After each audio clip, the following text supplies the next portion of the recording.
So you're a producer in the TV world. I glanced at your LinkedIn, and my first question was to Ryan is like, damn, does this guy ever get tired? He's got a lot of stuff on his resume. It's a funny question. I get asked the same thing on set all the time, because no matter what the cast energy is, you always have to match or equal or but. And same thing with comedy clubs. You go and do a show, you got low energy crowd, you have to be high energy to bring their energy out. So people will cast like, how do you do this all the time? I'm exhausted after a 5-day shoot. I don't know. I don't drink coffee. I don't do drugs. I no caffeine. I went out on one night bender where I drank vodka and Red Bulls for 17 hours on a bachelor party that started at noon. And at 3 a.m, I was freaking shaking like holy shit. That was the end of caffeine for me. So, it's one of those funny things. Is it diet? Is it exercise? Is it lifestyle? Is it nature, nurture? I've just always been super high energy. That's all. Yeah. I think you hear that from a lot of people, others too, of like, not you particularly, but like others that have high energy that kind of bring it. Like, is he always like that? And like what? Like, that's who I am. That's how I bring it. For instance, like, yeah.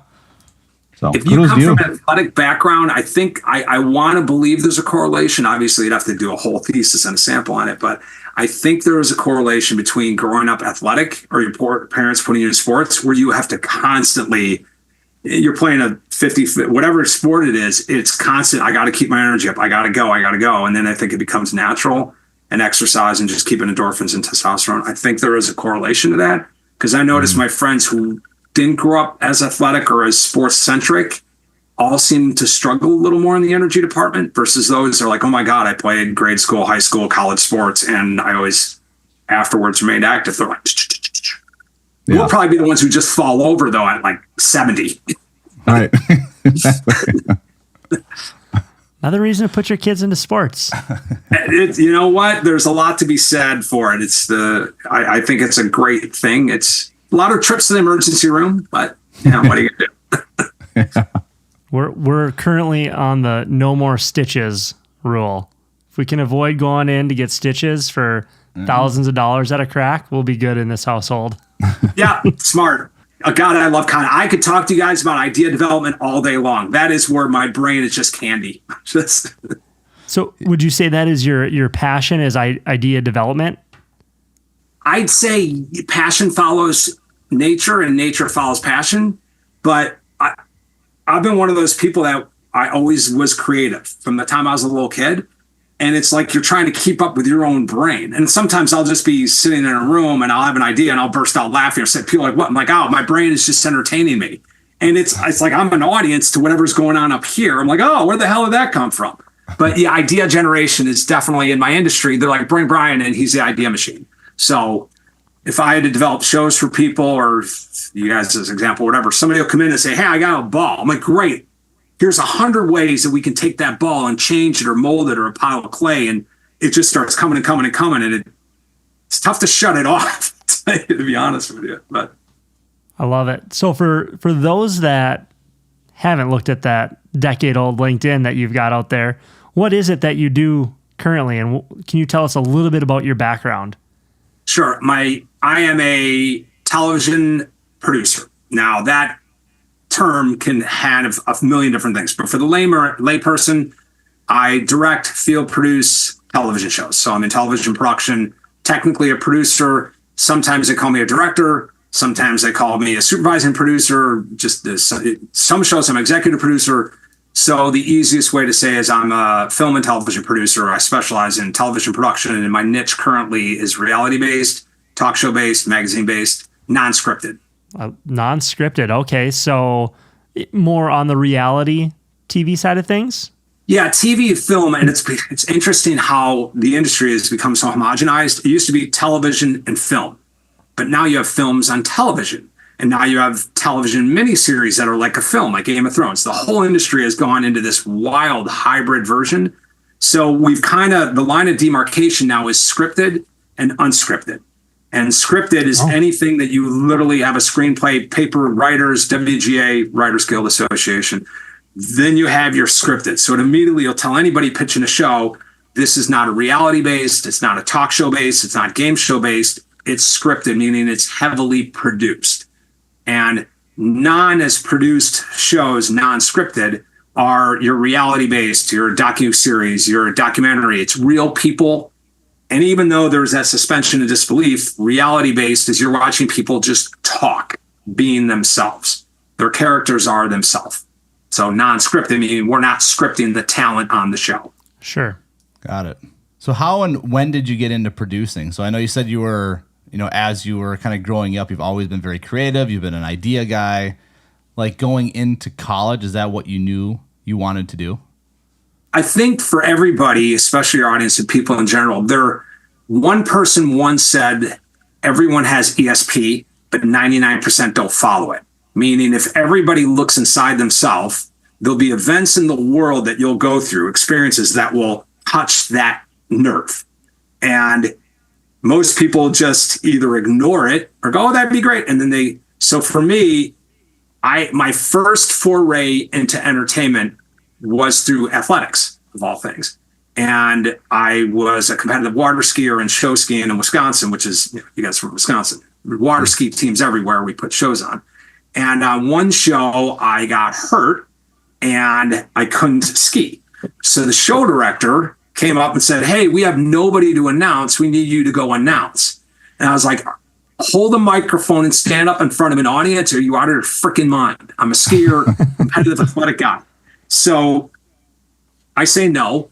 And then he comes back and says, I have nobody to do it. I'll let you ski any acts you want for the next shows if you just announce it. I said no again. He goes, well, I'm going to reverse this. You're not skiing in the next shows if you don't announce this show. So as we got close to the show time, pressure came up. So finally I was like, fine. So I go up. This is my first experience entertaining audiences, and by force. So he gives me the mic. I stand up. We had an audience of about 2,500, 3,000 people. And I am shaking this microphone like I'm being electrocuted. I am so nervous. And I'm watching these people just give me this total pity. This poor son of a bitch, get him off the stage. He's so uncomfortable. And I'm no eye contact, just dying in front of this audience. And I'm watching my hand going like this. And it was so embarrassing. I make it through the first half. I go back and I say, I'm done. There's no way. I don't care. And he comes back and under duress, he's like, you're doing the second half of the show. You made it through the first. So fine, I go back. But I tell him, I go, well, fuck it. I said that. Sorry for the swearing, everybody. Fuck it. And he goes, what does that mean? I go, that means I'll do it, but I'm doing it my way. I don't give a fuck anymore. It's like, it was so torturous having to be in front of these people that I hit this moment I called fuck it, which I use in television production all the time now when I'm media training people. I'm like, say fuck it and go do it. So I went out the second half and didn't care anymore. And just announced the second half, and it flew by. And I decided I'd talk about what I knew, which was the water skiing, and have some fun and just let go and loosen up. And the second half flew by, and the audience is laughing, and I'm actually now having fun. And I go back to the show director after the second half. He's like, what the hell was that? And what do you mean? I thought I was in trouble because I said, fuck it. But I didn't say it on the mic. And he's like, that was amazing. He's like, the first half and the second half is two totally different people. I don't know what the. I was like, I just decided to have fun. And he's like, can you do that again? And I was like, yeah, if I can do it the second half. He's like, you can do it anytime you want. So long story short, you guys have to edit this down. But for everybody out there, say fuck it and just let go. And you can start to find stuff inside yourself that you didn't know was there. And for me in television, it was that tiny scratch, that tiny moment in time that gave, whether you believe in God and do the deity thing or fate or function, something's going to happen in your life that's going to trigger something that you're passionate about. And when that trigger comes and you feel it, it's a natural, very visceral reaction. You run at it and don't just go, hey, that was cool. Right after that show, I walked away and I was in college. I go, I think, and I did a few more announcing shows. I was like, I think entertainment's the direction for me. I love the audience. I love the interaction. I love the experience. Got through the fear factor. And it was that trigger that just made that tiny, tiny moment of making the next most important part, which is the decision. First, it was experience that tapped into something that you're passionate about. And then it's the decision to, I'm going to pursue and chase that passion and make a career out of it. At that point, I had no freaking clue what the future was. It was just entertainment, audiences. I love that. I seem to have a pretty good talent for it. We're going in there. that trajectory, went into film and television master's degree, went to Australia, got a degree, which was great. And then the most important part, which is how do you turn that little itch into an education, then into the big nut, how do you get in the industry? How do you make a career out of it? A little bit of a long-winded story for you people. Follow along, take cliff notes if you want. So I get out of college, get out of grad school. I have 2 master's degrees, master's in film and television, master's in script writing and broadcasting. So I look like an education grad. Doesn't mean shit in the industry, more or less. Like, cool. Nice piece of paper set to the side. Now, what can you do? Not what you were taught. And my first show out of grad school, this was fun, was the Jerry Springer Show. And the Jerry Springer Show didn't come calling Brian because he had 2 master's degrees, an undergraduate degree, and graduated magna cum laude. They didn't care. Jerry Springer, I decided after living in Australia, again, most important part, I made the choice to move back to Chicago because I've been living abroad for 4 years. Master's degree is fantastic. My grandma was diagnosed with cancer. So now I had 2 decisions. 1, I want to be in the entertainment industry. I want to be in film and television. 2, I want to live in Chicago. Those became fixed. Knew I wanted to be around family, knew I wanted to be in entertainment. So next thing I did is start doing research. I looked up and down all the shows that were filming in Chicago, that were broadcast, television, film, what have you. And I came across Jerry Springer, NBC Towers, NBC Studios, downtown Chicago. I was like, okay, at this time, Jerry Springer is beating Oprah Winfrey in ratings, and it was one of the hottest shows on TV. Everybody heard of it. It was insane. And I thought that would be good to get on my resume to get a show everybody's heard of. So next decision, I'm working at Jerry Springer, but I know no one at Jerry Springer.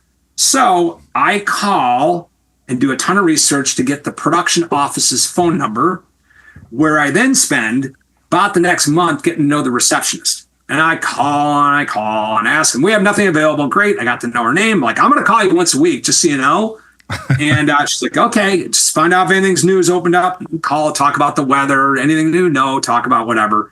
And finally, after about a month, she's like, all right, well, I'm going to, just so you can get to know the person who interviews all the producers, her name is Rochelle Consiglio, and I will let you talk to her, and you can get to know her and talk to her on the phone a little bit. She can tell you if anything's coming. So now I had the name of the gatekeeper of the creative department, so I stalk her for 2 months. Call, email, call, and finally, after this is going on 3 months now, I finally get her to say, okay, I have a position open. You can come interview for the position. I'm super excited. It's the receptionist position. You will be the secretary answering the phones. And I was like, fine, I'll come down and I'll interview for it. She's like, really? It's like, yeah. Like, I told her, I'm like, listen, I know one thing, I'm not going to be a receptionist very long. So if that's what it takes for me to get my foot in the door, the show I want to work on, that's what I have to do. 2 master's degrees, undergraduate degree, honors. My dad had a heart attack going, you're going to go interview as a receptionist? Told him the same thing. I'm not going to be a receptionist very long. But so I go down and I'm interviewing with Rochelle, and interview's going on. She's asking me, do I know how to answer phones? Do I have a pleasant disposition? We get a lot of calls from people that are angry at our production. Can you handle blah, blah? Can you file? I'm like, couple master's degrees, kind of know how to file stuff. You know, I think I can, I'm organized. So I can. In the middle of my interview, I'm in the middle of talking, answering one of her mundane questions, and she stands up and walks out while I'm in the middle of talking.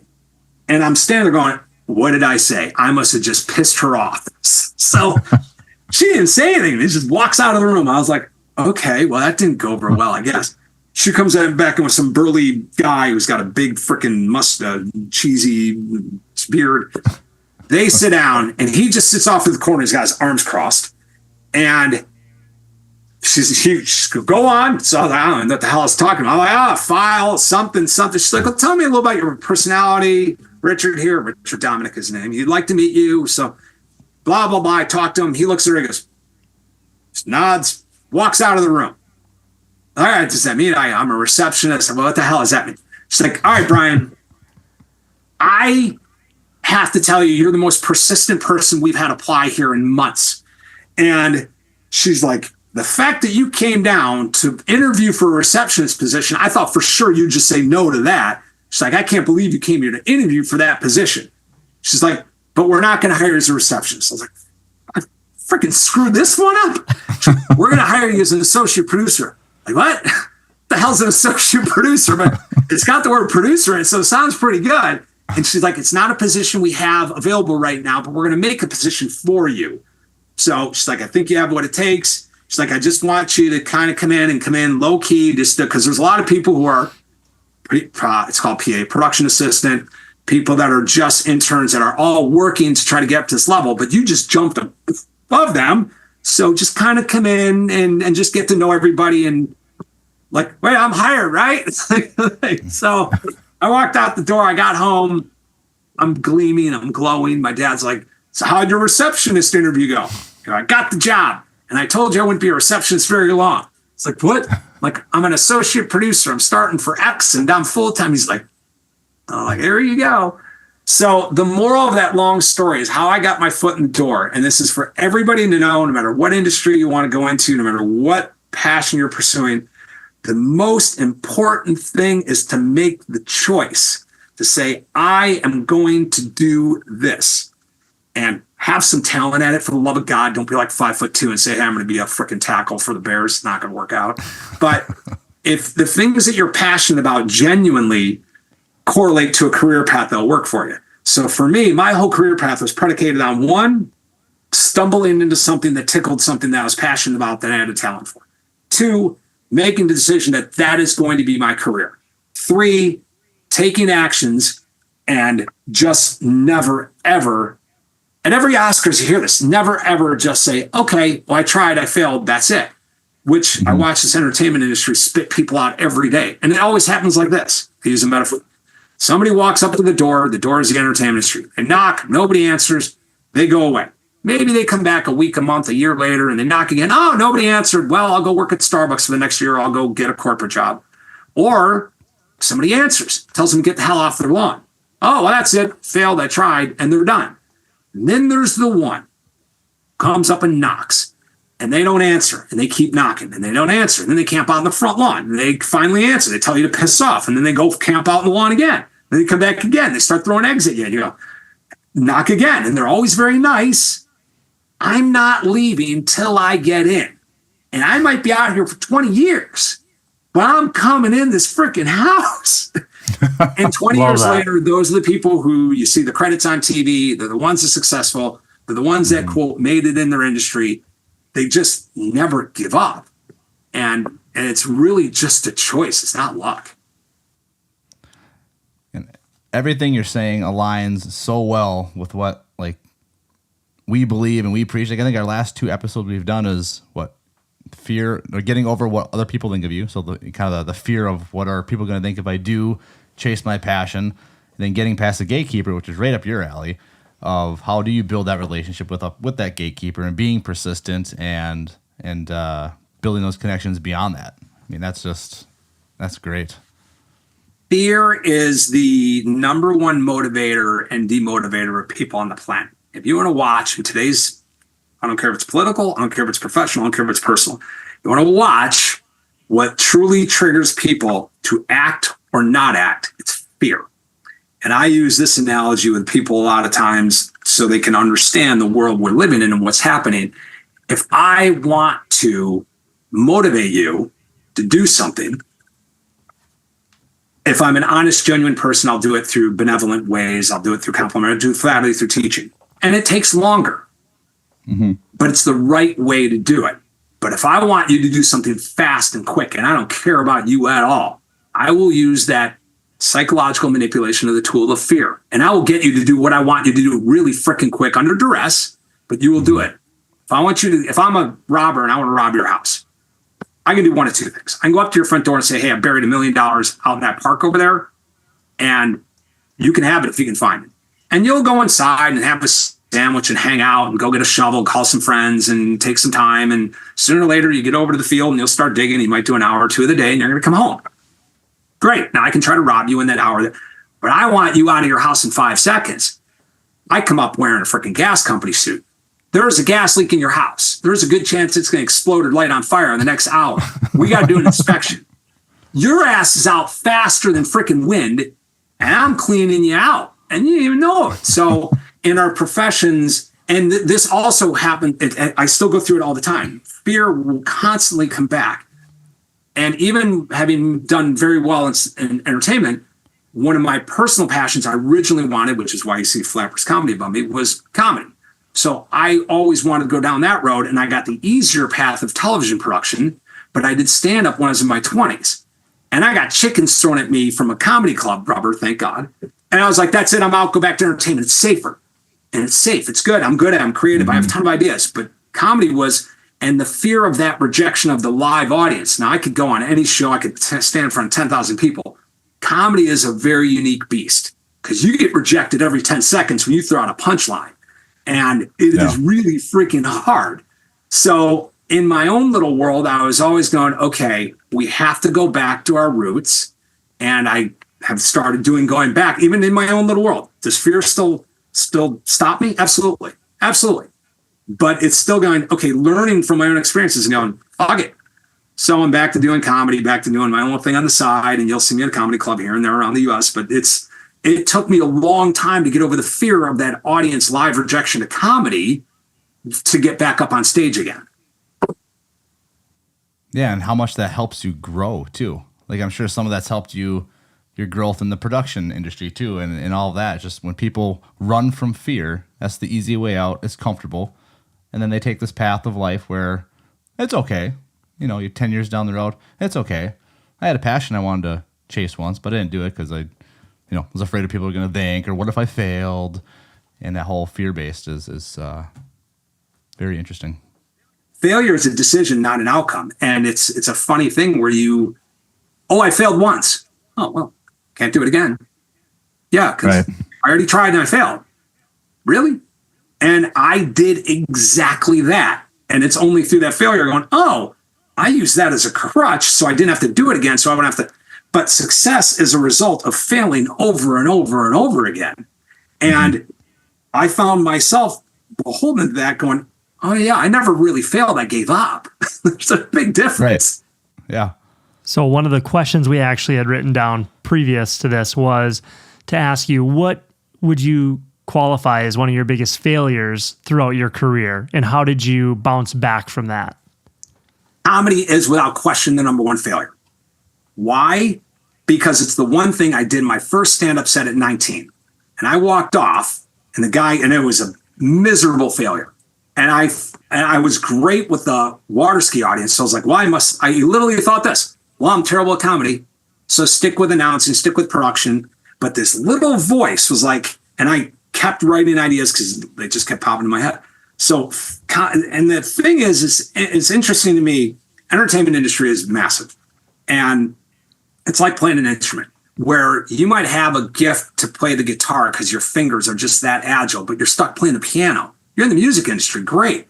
But somewhere you stop playing the guitar because the piano came easier, didn't involve as much rejection, but you always thought, what if? So my entire career, as I sit here now, was if only I had pursued that little part that I had that itch at 19, instead of going, oh, that's too scary. Comedy is scary as shit because you get rejected from people standing there looking at you when you tell a joke versus broadcast or live audience. I could talk to that live audience. They're not just going to sit there and stare at me. They'll clap because they're not expecting to laugh. So the expectation to laugh was incredible pressure, and writing a joke and learning the mechanism. So without question, I constantly say to myself this, I'm very fortunate I found the right industry to work in. And I've developed a really good niche and I have really good credits and I have a good background and it's developed a very successful career path for me. Mm-hmm. But that little part of me going, if I only had turned down and was willing to go a few more steps into comedy, where would that trajectory have gone? And it's never, if you're really good in the entertainment industry, it's never about fame or fortune. Never. It's about that wanting desire to entertain an audience. If it's one person or 50 people, it's that creative expression. Like an artist, they might sit in their house by themselves painting a painting. They have to do it. And for me, it was always going, what if? and getting enough of those little fate things where I'd start writing all my production reports, and comedy in me is innate. So I'd be writing like crazy for production companies who produce sitcoms, by the way. And I'd be we did a show called The Real Cancun, which was run by the Bunham Murray Group, who are the originators of reality television. And we did a movie called The Real Cancun, which was the first full feature length. Holy shit, was that wild, down in Cancun. And we had to provide what's called dailies every day back to our production company. So I would write summaries of what happened in the day, and it was spring break with a bunch of college kids. I mean, that was ridiculous. So clearly we're not trying to reinvent the wheel. Let's watch a bunch of college kids run around like a bunch of maniacs in Cancun, Mexico. So I made my production dailies reports hilarious. And the owner of the frickin' Bunham Murray production company came down like, I want to meet that Brian Walmsley guy. So he comes in, he's like, you write all those dailies? He's like, if we did sitcom, and I wish we did, but everything we do is reality. He's like, you would be one of the first writers, and what are you doing over here? Why are you not writing sitcom? It's just, yeah. And I knew I had the little, but I was afraid to play the instrument. Yeah. How much gratification do you get from kind of being in the background of things? You have a successful show. You're on House Hunters now. You've been on Jerry Springer, and you're kind of you're in the background. You're producing it. You're making it what happened. Can you talk about that? Just that gratification of success you get, even though you're not in the spotlight. You're kind of in the back scenes, making it all come together and glue, and just relationships that you're building in the back, and the chemistry of the team, and the things that people don't see as a producer. The great thing in entertainment is we get feedback when I walk out on the street. So you guys in your industry will clearly, as you progress, it's the one thing that I feel remiss about for people in other industries, because they can't go out and say, hey, I do the marketing, et cetera, that brings you the joy, the product that's currently in your house, the little bobblehead that just really brings, whatever it is. For me, what I create gets put in the ethos where I get feedback. And one story that made me realize, I went from Bachelor and Amazing Race and Extreme Makeover to House Hunters. And House Hunters for me was HGTV, which wasn't ABC, wasn't NBC, wasn't Fox. It seemed like a smaller show.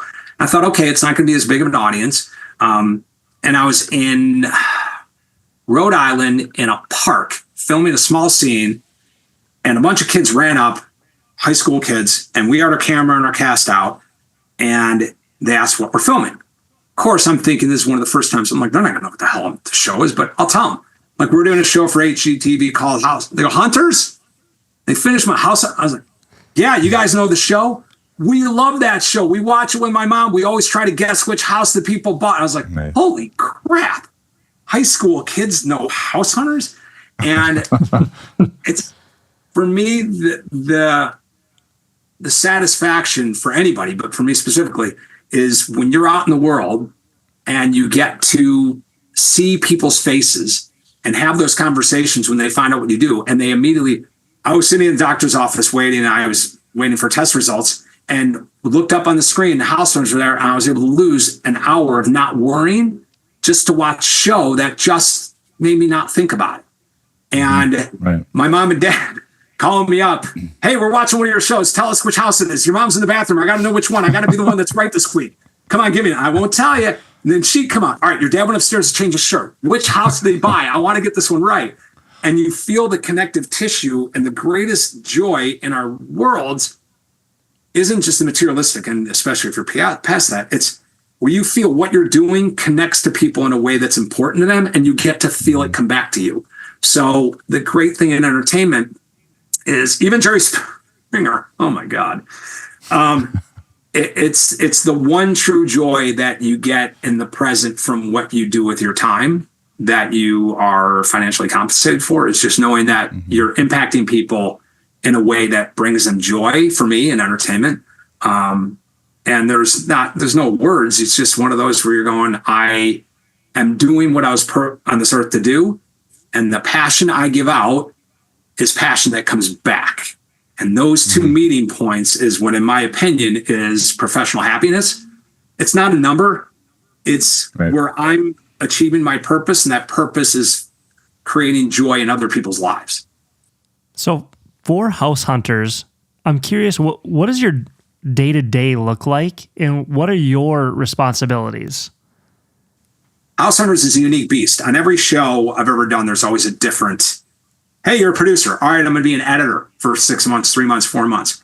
Hey, you're a producer. Excellent. I'm going to be in pre-production. We're going to be writing and developing. We do write scripts in VO for talent if we have VO voiceover for the show. House Hunters, I'm what they call a field director, field producer. So in television and entertainment, doesn't matter if it's film or TV, there's always 3 parts to creating a show: pre-production, production, post-production. Pre-production is all the planning. You're planning everything out. You're not filming anything. There's no camera. There's no roll. It's office work. It's prep work. It's meetings where you're creating and developing your ideas. And then there's production. Production is cameras are rolling. We're in the middle of a set on location, cast there, crew there, and we're filming whatever it is. Post-production, everything's in the can. You're done filming. There's nothing else. There's no cameras. There's no DPs. There's no lighting. All sets are closed. Now you're in an edit bay. You're doing your fine cuts, your color corrections, and then post-production you deliver. So every show has those 3 elements. If you want to do your at-home YouTube channel, pre-production's where everybody fails miserably. I got an idea. I'm going to go film it. And I'm going to put it up. Great. And it shows like you didn't spend a good solid month doing research and backstory and looking into the idea. They just, run. Spaghetti on the wall. So for House Hunters, one of the first shows I've ever done that didn't need to do pre-production because the show's been on the air for 23 years. So pre-production was way done. We do little prep meetings for the next episode, but the show has already been molded. I focus on production. And for 10 years, I have done straight production, which is unheard of in my industry because you never really generally film that much. But this one does. So I do is I direct every week, another city, cast members. I'm telling a new story, shooting another episode. So what I do on set is I'll have my crew, camera operators, audio operators, grip, lighting, what have you. Then I'll have cast, which is a word for talent, is a word for real people. The buyers, the real estate agent. Mm-hmm. My job as a field director is to make sure, hey, I have to media train the cast. I'm taking somebody who 3 days ago was freaking doing marketing inside some corporate office or teaching elementary school. And now I got to make them camera ready. So when the camera comes on, they don't go, I lost ability to speak. What do I do with my hands? One of my favorite ones. They ask me all the time, what do I do with these objects now that I'm filming? 5 minutes ago, I was fine. But where do I put these now? So a lot of media training goes into prepping cast to be comfortable, to be themselves. And then camera, you got to do coverage. Meaning if I'm shooting like a 5-person subject and I got 2 cameras, are they shooting a wide shot? Are they shooting a close shot? What's the coverage? Do we have to do pickups? Is the lighting correct? Is the shot composure correct? If anybody is pursuing a project of film and television, there's 3 R's that go into every single scene. So if you're ever looking for basic camera coverage, follow the 3 R's. Room tone. Room tone is the audio. Meaning if you guys are quiet right now, or I'm quiet in my room, you're going to hear these weird, maybe it's a hum of an air conditioner, it's room tone. So you always get room tone. It's your baseline for your audio tracks. Reference. Reference means, did you remember to shoot? If you're shooting a scene inside of a house or you're shooting, let's say like a 5-person scene, reference is a big ass wide shot that says, here's your reference. There's these subjects in this room, and you always start big and then get small. So every Seinfeld, they show you reference that they're outside of Jerry Seinfeld's apartment. Dun, dun, dun, dun. There's the reference of his apartment. Then you jump into the apartment. Then they show you a wide shot. Here's all the people in the room. Kramer, Jerry, here's where they're all standing. Reference. Then you get closer. Reverses. Meaning if I got a 2-person subject here, I shoot the angle this onto this guy and the angle on this one. Those are your basic building blocks to camera coverage, in case everybody's wondering. Room tone, reference, and reverses is how you build a scene. So I have to make sure the cameras do that. I got to get the footage. So every episode, I'm in charge of making sure that from the first word of action to the last word of cut and we're wrapped, everything that's in that block is under my purview of responsibility. And then I send all that footage back to California to get edited. And then I sometimes get a note, thankfully very rarely, but really bad field directors like, you didn't get a shot of the freaking house. We can't show where the hell they are. Sorry, they're talking about a bathtub in a room and you never got a shot of the bathtub. They're going, this bathtub's a piece of shit. And all I see is a countertop. Stuff like that happens. So you must build a lot of trust too with with people that are to get TV ready. Like they probably have to be very comfortable with you to, once the camera goes on. I was reading a nice recommendation again on your LinkedIn profile that somebody was like, Brian's great to work with. He builds a lot of trust with, within the company, with people he works with. You can't do too much at him. He just wants to make sure the show's successful or people around him are successful. And just talking with you now and before, you can definitely see that, and I think that's kudos to you and probably a lot, why the show's successful. And, people that are on there talking, that were on the streets doing corporate jobs and now they're on national TV. I mean, when I watch HD House Hunters, it seems like they've done it before. They've been on TV before. So that's pretty cool. Did you go and splurge? Did you binge some House Hunters before this? I've been binging House Hunters for a while. I do the same thing with with my parents and then Alyssa. Which house is going to win? Type of thing. I've been doing that for years. When I was, you know more about my LinkedIn profile than I'm like, somebody said that. I don't think I've ever read it. I'm very, and I probably should, but this is the hubris in me. I'll say this with humility. Life is going to tell you if you're good at something. It's also going to tell you if you're bad at something. That feedback is super, super important to listen to. We get really good by learning what we're really bad at. And by learning what we're really good at, we learn, hey, this is what I've gotten strong at. And here's the areas that I have a core competency for. And my thing that it harkens back to my first entertainment experience of shaking that mic on the stage. I know exactly what it feels like to be terrified. And I know exactly the process to go through to get out of it. My ability to be very good at media training people is the fact that I failed miserably at it in my first run. So there's a lot of empathy, and there's nothing that I've achieved success at that didn't go through the path of failure. And that part is the part, even right now, as I go back to doing my stand-up, I'm going, oh my God, I got to get my timing again. And I had to learn how to joke structure, and I had to look at all the weaknesses that I was terrible at from 19 and go, why did I fail miserably? Well, because you didn't do the research, you didn't have the experience. So one thing I'm really good at, because I was really bad at, is taking somebody who's never been on camera before, and within an hour or 2 hours or 3 hours, making them totally comfortable. And in reality, if you guys are you guys obviously deal with real people. The idea of trust for them, they're putting into the ethos, into the world, they're throwing themselves out there. And the average person is terrified of being rejected or how they're going to come across. You have to make them comfortable. Go, don't worry about it. We aren't going to make you look bad. 1.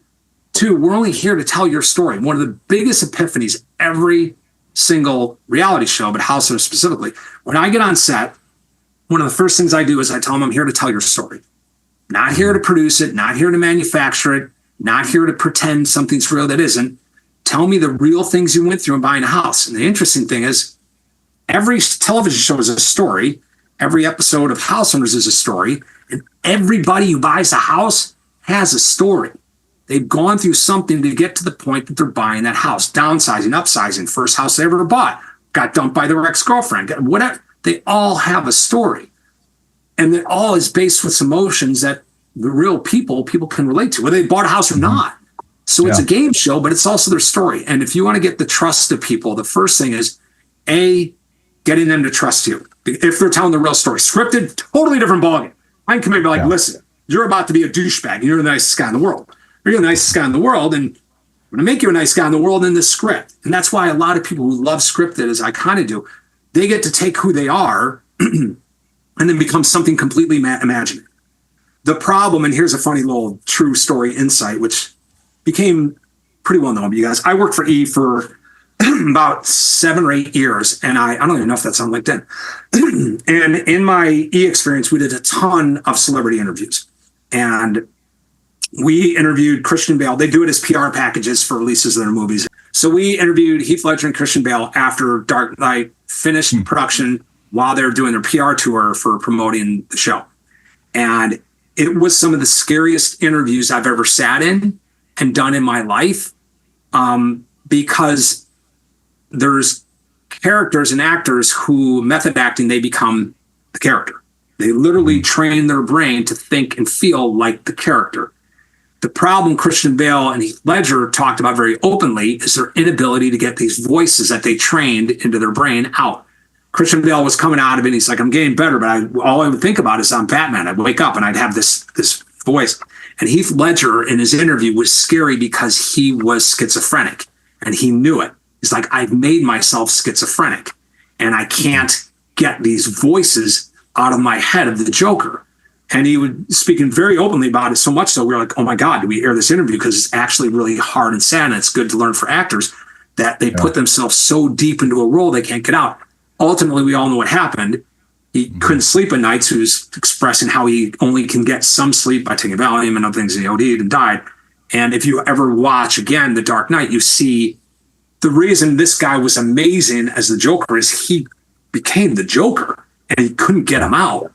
So it's one of the great things of scripted and unscripted that you get to really play with these characters, but it can go too far, unfortunately. Right. Right. Yeah.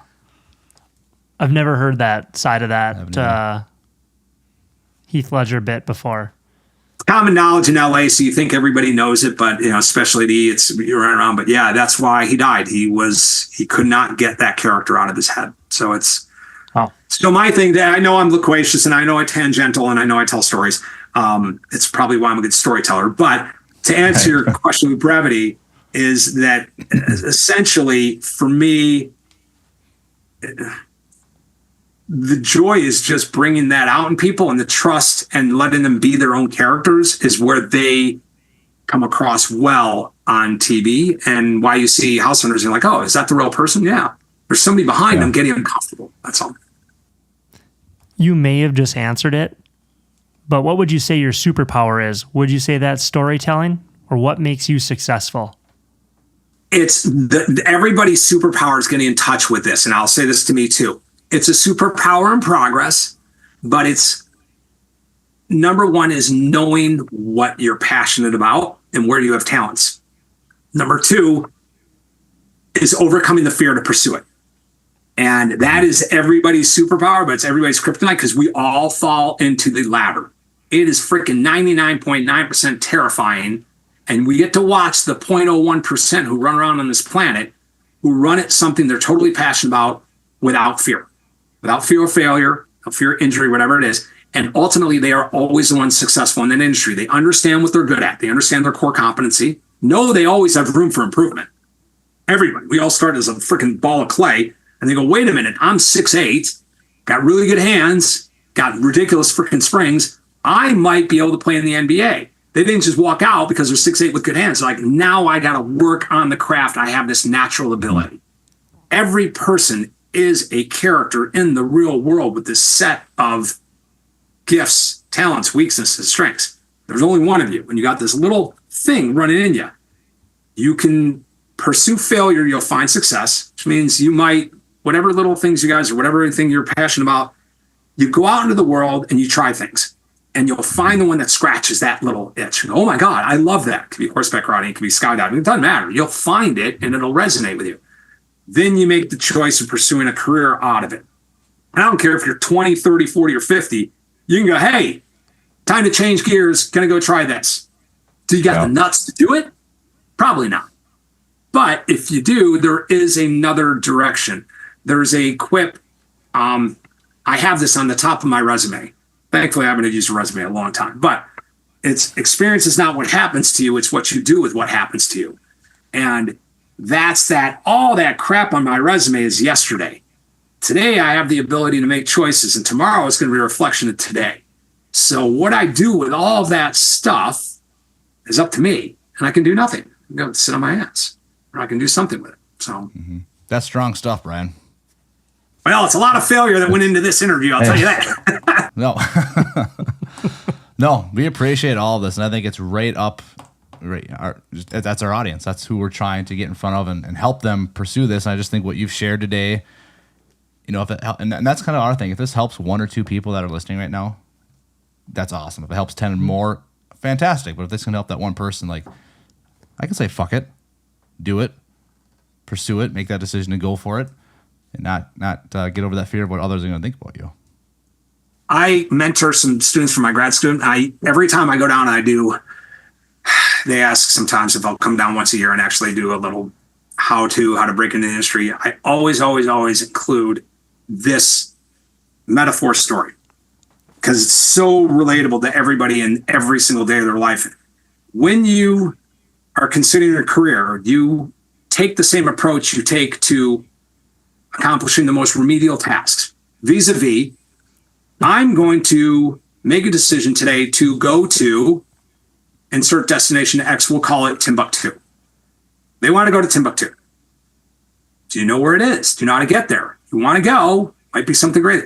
What's the first freaking thing you do? First, you made the decision. You don't know how to get there. You don't know what the drive's going to be like in offer. I've decided I want to go to X. So in our everyday life, we go, I'm going to go to drive to downtown Chicago from wherever you live. Fine. Going to make a decision. I know how to do it. I can do it by heart. I've done it 100 times before. Not nervous. Fine, go do it. But now I'm going to do something different. I'm going to go to Chicago. I'm not sure how to get there. What do? Oh, and I ask people to walk through this exercise. Oh, the first thing I do a little research on how you get there. What's the best way? I might Google it on my phone, find out how far it is, find out, oh, you mean you plan? Yes, I just plan it out. So you don't just get in your car and drive. Oh, hell no. I would get lost. I'd have nowhere. Okay. So when you make a decision to go to Chicago, if you're not sure how to get there, the first thing you do is do a little research because you know where you want to end up. You want to do it as efficiently as possible. Great. Get in your car. Now you've got a plan. It's going to take me 4 hours. I probably have to stop once for gas, maybe get some lunch. I've planned ahead. I know what to expect. Get in my car. I've planned it out. I put my little maps on. I drive. I'm not stressed. It's all good. And I get there 4 or 5 hours. Oh, I might run into, it might slow down, might be traffic. But I've already made the choice. I already do it. We make it. Now, here's what we do with our career. I'm going to get in the car, drive around. May end up here. I haven't really decided on a destination. Not really sure where I'm going to go. But I'm just going to ride in the trunk and hope to get there. And I'm not really sure where I'm going. And I have no plan. And I just go and go and go. And then I get stressed out. And then I go back home. And if you just do the same thing you do to go in and get milk, get in the car, make a plan, make a destination, drive, get there, go home. Very easy. Nobody does it with their career. They always, what? I can't tell you how many times I got this question. What job do you think I can get? Okay. What job do you want? Where do you want to go? Yeah. You ask them that question 90% of the time, 90%, 99% of the time. I get this look. I don't know. All right, dude, get in your car and just start driving. Good luck. Just drive around. Mm-hmm. Life is a funny thing, and this is the one last analogy I give your audience. When you're driving your car, you have 3 directions. You can look backwards. That drive is not going to last long at all. Your ass is going to be into a tree. It's the most dangerous way to drive. You have to glance. Got to make sure you got to just glance in the rearview mirror. It's a glance. That's it. Because you do not spend a lot of time staring backwards or you're never going to get where you want to go. Most of your time is spent looking forward, planning, adjusting, making adjustments. But we also have to very much look to left and right to be present. Where am I? Enjoy the view. There's a freaking beautiful view outside. Look outside, but you don't stare at those either. You glance, you look. Minimal amount of time in the rearview mirror, maximum amount of time spent looking forward, and then some time spent in left and right to enjoy where you're at. And if you apply that to your own goals, you'll quickly find, oh my God, I'm staring in the freaking rearview mirror like hours every day. And I tell people, you got 100, everybody on this planet gets 168 hours a week. It's a chronological fact. That's what you got to work with, if you're lucky. What you do with that 168 will define who you are and what accomplishments you make. If you want to spend 168 hours not sleeping and going to McDonald's, you're going to be one big fat kazoo and you're going to be freaking dead. But you spend 40 of that hours, you're like, I want to be built like a brick shit house. Great. Take 168 minus your sleep and decide what's important to you. Allocate that 168 towards that goal. Do it on a weekly basis. 1 month from now, you're going to be ripped, man. You have chicks lining up and down the street because you're going to be one jack dude. But just take 168 and use math to drive your goals. Yeah. Love it. Heck yeah. Well, I have 2 more questions. Okay. First one being, when we first started this podcast, we talked a little bit about how the industry has changed and evolved. What's trending? What's next? What are the big trends that you see or foresee within your industry? It goes back down to scripted, unscripted. So there will always be, everybody's like, when is reality going to die? It's never going to die. Never. There will be scripted. There will be unscripted. The biggest, we've gone through, advertising dollars is one of the biggest things impacting us now because of the change to streaming platforms versus the actual old historical traditional methodology, which is just broadcast media. And broadcast is desperately trying to catch up to streaming, which is kind of funny because you could predict this as of 10, 15 years ago. And it's causing the biggest shockwave right now is watching the Netflixes and the Googles and the Amazons and the Facebooks and their entertainment platforms. There's a reason why YouTube is worth way more money than all the cable networks. And there's a reason why in due diligence, when people pitch me shows, one of the first things I tell them, I would be remiss to take your idea and pitch it to a network. Why? Because if you do it on YouTube, you control your show. There's as large, if not a larger audience. They always think it's, if they're approved by the network, they're not a failure. Sure. So they go after, let them pick up my show because psychologically that means it's worth having. They've bought my idea. Yeah. Yeah, that's true. And within 2 years of production, they go, this fucking sucks. I'm their bitch. I love that. It's true. So people who pitch me shows, the trend is simply this. The upside down has been that the YouTube is a major player in entertainment as a source for distribution, a source for new talent, and a source for you guys to run your own production companies and go, I don't need to pitch this to anybody. I can do it tomorrow. So what we see going on is the shift in advertising dollars is the biggest flux and the biggest change of, if you want to really see what's happened, Brad Pitt, 20 years ago, you see him on a big screen in a movie theater. That's it. You don't go and see him on a freaking Apple streaming movie online on your TV. You see them in the movie theaters and that's all. You don't see them in TV series because the big screen, the little screen, which is Hollywood traditional archives, big screen, all the A-list actors. Television screen, all the B, C-list actors. Now forget about it. It is entertainment. That same person you'll see in a major series, you'll see him in a blockbuster movie, you'll see him in a series on TV. And Game of Thrones was one of the watershed moments of going, wait a minute, we can run a series that's way more profitable than the one-off movie and can attract really big talent. So what we have going on now is the residual fluctuations, which is what the biggest thing you're going to see is, in my opinion, because right now, streaming is just chaotically, well, there's Paramount Plus, but then I have Hulu, and then I can see it over here. The distribution channels are very broadly distributed right now, where you're kind of going, I got to go to I got to subscribe to 20 different channels and and it's. Can we watch this game on Peacock? Right, yeah. And then I got to go to Amazon for $39. So I think you'll see a reorganization of right now we're going through who's going to be the last one standing. Then I think you're going to see them group together and have a platform like what Google did for the web. You're going to see the organization of streaming media content get a little more organized. So we're not so, but for the creators and the talent, there will always be a demand for your content. If you're on YouTube, and as soon as you said your sister's doing well, the first thing I thought went through my head is, I wonder if she got picked up by somebody, if they approached her for casting yet for a show. We will find you if you're on YouTube with a big following, and we will come and try to monetize you. And by that time, a lot of people, the Seinfelds, are like, nah, pretty good here.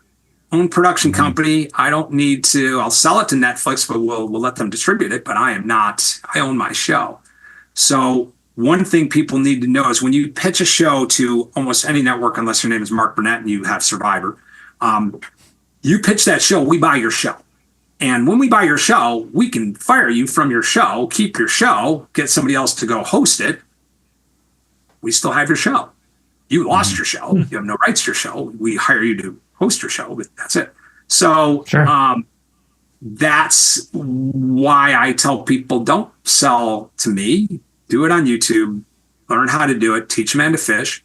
But the streaming is the biggest upheaval in advertising dollars, while the networks are scrambling to figure out how to change their business model away from live television advertising to streaming subscription. Point out, and if you ever watch everything, you'll sometimes see somebody holding a Green Bay Packer hat.